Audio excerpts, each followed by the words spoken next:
பிரபல சின்னத்திரை நடிகர் நேத்ரன் அவர்கள் வந்து பார்த்தீங்கன்னா ரீசெண்டாக கேன்சர்னால இறந்தாங்கன்னு சொல்லிட்டு நிறைய சோஷியல் மீடியா ஃபுல்லாக வந்து ரொம்ப வைரலாக ட்ரெண்டிங்காக போயிட்டு இருந்தது. நம்மளும் நிறைய நேர்காணலாம் கொடுத்துருந்தோம். இப்போ இந்த காணொலியில் ரொம்ப முக்கியமாக வந்துட்டு அவருக்கு என்ன நடந்தது, அதை தாண்டி வந்து பார்த்தீங்கன்னா கேன்சர்னா என்ன, அதை வந்து நம்ம எப்படி சீக்கிரமாக கண்டுபிடிக்கலாம், என்ன அறிகுறிகளோட வருது, அதை நம்ம எப்படி தடுத்து கொள்ளலாம் அப்படின்றது தான் இந்த காணொலியில் நம்ம விரிவாக பார்க்க போகிறோம். வாங்க வீடியோவில் செல்லலாம். அனைவருக்கும் வணக்கம். நான் டாக்டர் சபரிநாத் ரவிச்சந்தர்.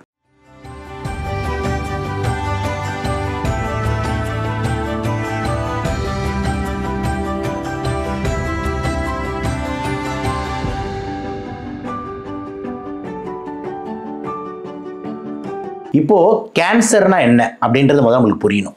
இப்போ நம்ம உடம்பு இருக்குது அப்படின்னு பார்த்தீங்கன்னா நம்ம உடம்பு வந்து செல்ஸ்னால மேடாயிருக்கு. செல்ஸ்லன அணுக்கள், ஓகேங்களா, அணுக்களால் மேடாயிருக்கு.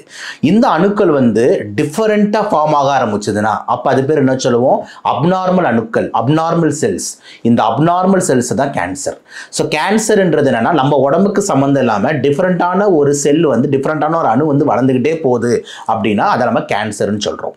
கேன்சர்ன்றது எங்கே வேணாலும் வரலாம். நம்ம தலையில் ஆரம்பிச்சு கால் வரைக்கும் வந்து பார்த்தீங்கன்னா தோல்லையோ கண்லையோ நுரையீரலையோ கிட்னிலையோ எங்கே வேணாலும் கேன்சர் வரலாம். இது ரெண்டாவது முக்கியமான பாயிண்ட்.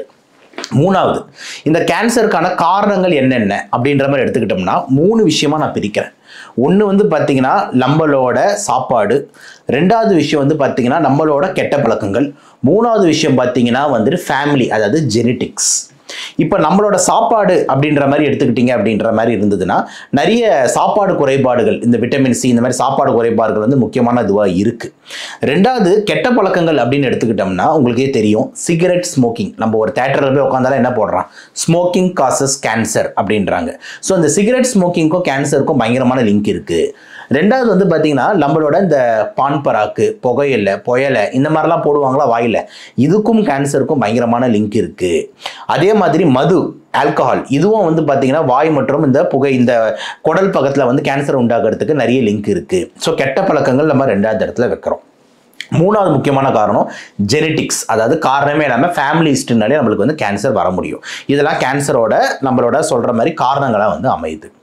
மூணாவது விஷயம் வந்து பார்த்தீங்கன்னா எல்லாரும் என்ன கேள்வி கேட்குறாங்கன்னா, ஏன் சார் இந்த கேன்சர் வந்துட்டு அறிகுறியே இல்லையா, எடுத்தோடனே பார்த்தீங்கன்னா ஸ்டேஜ் 4ன்றீங்க, ரொம்ப லாஸ்ட் ஸ்டேஜ்ன்றீங்க, கண்டே பிடிக்க முடியாதுன்றீங்க, அப்போ இந்த கேன்சருக்குன்ற அறிகுறிகள் என்னென்ன அப்படின்ற மாதிரி நம்ம கேட்டோம்னா அதுக்கு நம்ம பதில் என்னவா இருக்குது அப்படின்ற மாதிரி பார்த்தோம்னா கேன்சரோட அறிகுறிகள் வந்து 2 விதமாக பிரிக்கலாம். ஒன்று ஜென்ரல் அறிகுறிகள், இன்னொன்று உறுப்பு சார்ந்த அறிகுறிகள். இப்போ ஜென்ரல் அறிகுறிகள் என்னன்னா எல்லா கேன்சருக்கும் இந்த அறிகுறிகள் இருக்கும். அது என்ன அப்படின்னு பார்த்தோம்னா முதல் விஷயம் பயங்கரமான இடை குறைப்பு, சிக்னிஃபிகண்ட் வெயிட் லாஸ். இப்போ ஒரே மாசத்துல வந்துட்டு ஒரு 5 கிலோ குறைஞ்சாச்சு, 10 கிலோ குறைஞ்சாச்சுன்னா சிக்னிஃபிகண்ட் வெயிட் லாஸ், காரணமே இல்லாமல் இவ்வளோ வெயிட் ஏன் குறையுது, இது ஒன்று. ரெண்டாவது பசியே எடுக்காமல் இருக்குது, சுத்தமாக பசி எடுக்கல அப்படின்றது ரெண்டாவது ரொம்ப முக்கியமான சிம்டமாக வந்து அமையுது. மூணாவது ஆளே வந்து பார்த்தீங்கன்னா வயதானவர்கள் போற காட்சி அளிக்கிறாங்க. இப்போ நார்மலாக ஹெல்த்தியாக இருக்கிறவங்களுக்கும் கேன்சர் வந்தவங்க பார்த்தீங்கன்னா என்ன ரொம்ப வயசான மாதிரி ஏட்ட, தோல்லாம் சுருங்கி போயிருக்கு அப்படின்ற மாதிரி. ஸோ இதெல்லாம் ஜென்ரல் அறிகுறிகள் அப்படின்ற மாதிரி வைக்கிறோம்.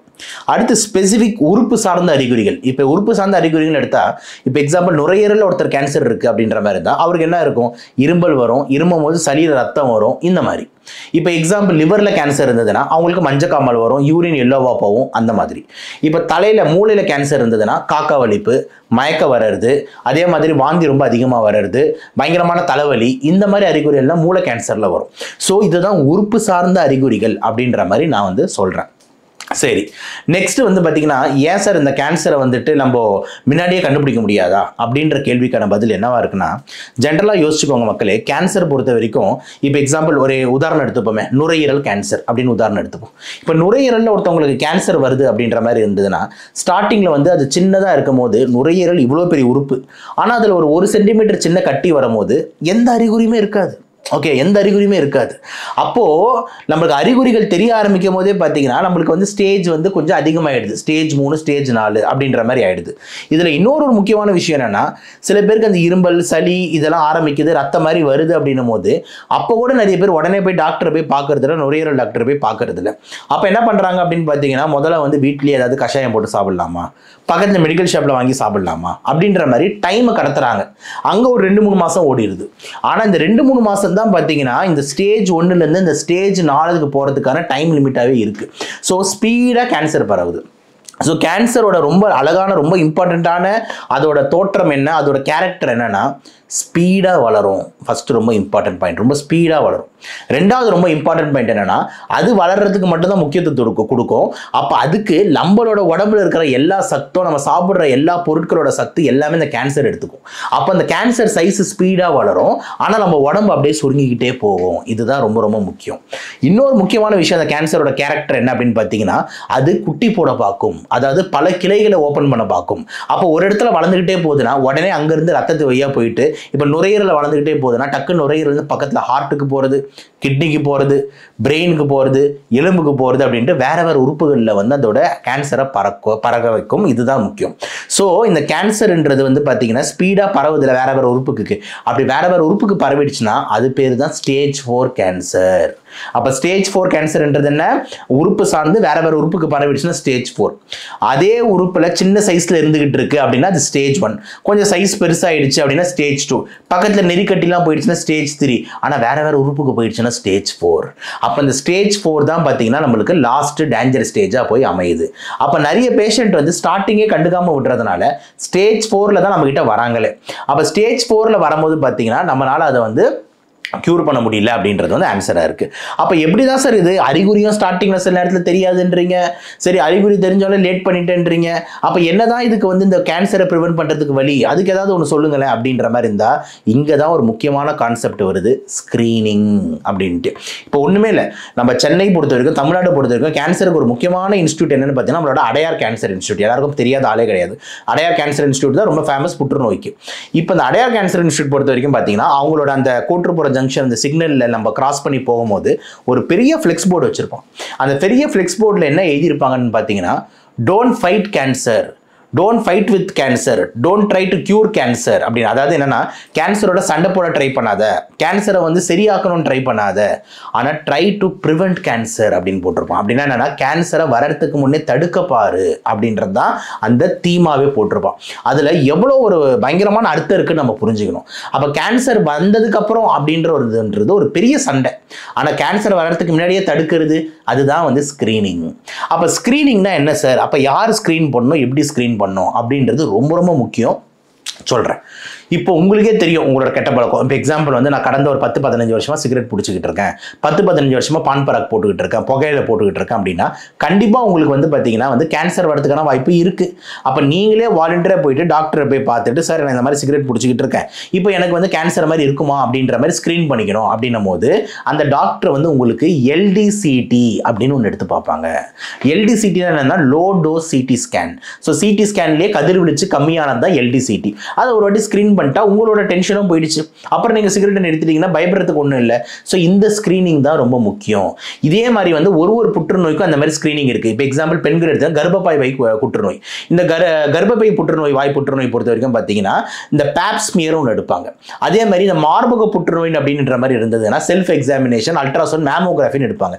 அப்போ இதெல்லாம் வந்து அந்தந்த சிம்டம்ஸ் வரதுக்கு முன்னாடியே அந்த ஏஜ் குரூப் வந்து அந்த ரிஸ்க் ஃபேக்டர் இருந்ததுன்னா, சிகரெட் பிடிக்கிறதா இருக்கும், ஹார்மோனல் ப்ராப்ளம் இருக்கு, நான் புகையில போடுறேன்னா நீங்களே போய் ஸ்க்ரீன் பண்ணுறது தான் ஃபர்ஸ்ட் ரொம்ப இம்பார்ட்டன்ட். ஒன்று. ரெண்டாவது, உங்களோட ஃபேமிலி ஹிஸ்ட்ரி உங்களுக்கு தெரியணும். அதாவது உங்கள் குடும்பத்தில் உங்கள் மரபணுக்களில் எத்தனை பேருக்கு வந்து கேன்சர் இருந்திருக்கு, யார் யாருக்கு என்ன கேன்சர் இருந்திருக்குன்னு உங்களுக்கு தெரியணும். இதுக்கு தான் ஃபேமிலி ஹிஸ்ட்ரி ரொம்ப முக்கியம். ஆனால் இப்போ இருக்கிற ஜென்ரேஷனில் தாத்தா பேர் கூட பல பேருக்கு தெரிய மாட்டேங்குது. இப்போ அமெரிக்காவுக்கு போயிடறான், தாத்தா சொந்த ஊரில் இருப்பார், யார் இந்த தாத்தான்னு கூட தெரியாத லெவலுக்கு போயிட்டு இருக்கு.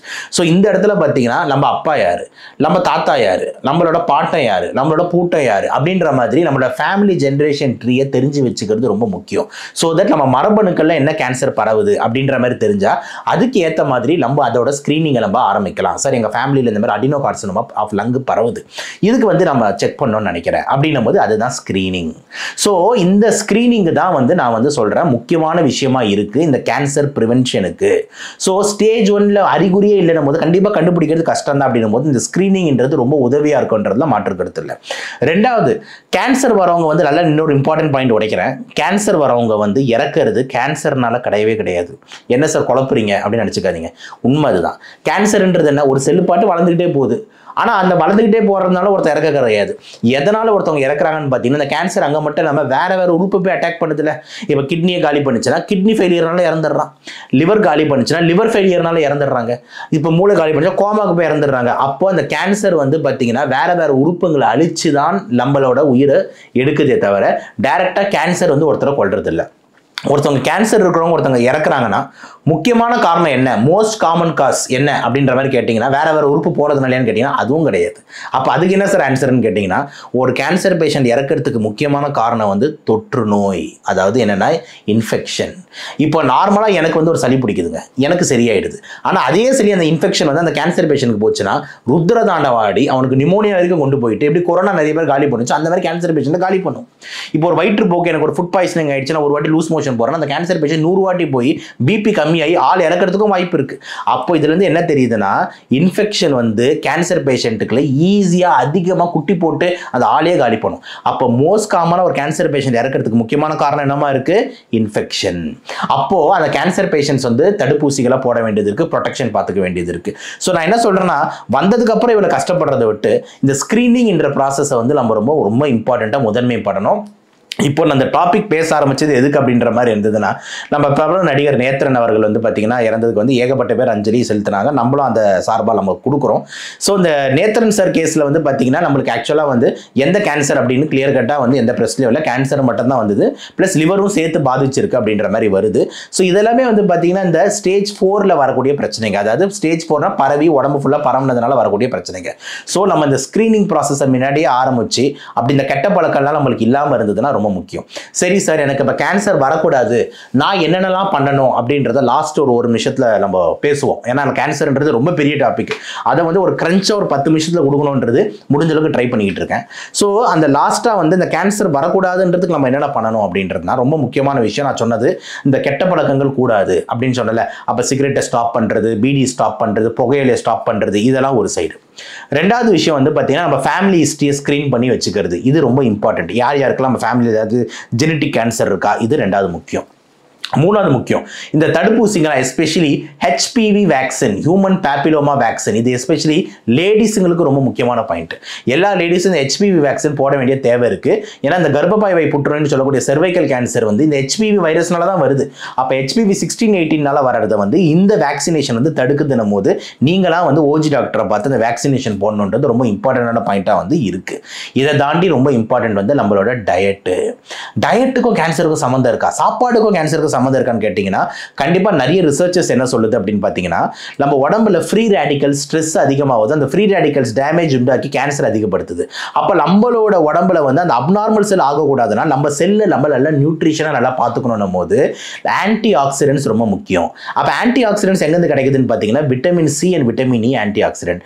Vitamin C and vitamin E அப்படின்னும் போது எது ஞாபகத்துக்கு வரணும்னா பழங்கள். ஸோ எத்தனை பேர் நீங்கள் யோசிச்சு பாருங்க, மனசாட்சி தொட்டு எத்தனை பேர் டெய்லி நான் ஒரு 2 பழம் சாப்பிட்றேன் அப்படின்னு சொல்ல முடியும்னா கிடையவே கிடையாது. எல்லாரும் காலையில் எழுந்தா பரோட்டா, மத்தியானம் ஒரு பிரியாணி, நைட் ஒரு ஃப்ரைட் ரைஸ்னு ஓட்டிக்கிட்டு இருக்கோம். அப்போது டெய்லி பழங்களுக்கு இம்பார்ட்டன்ஸ் தரணும்.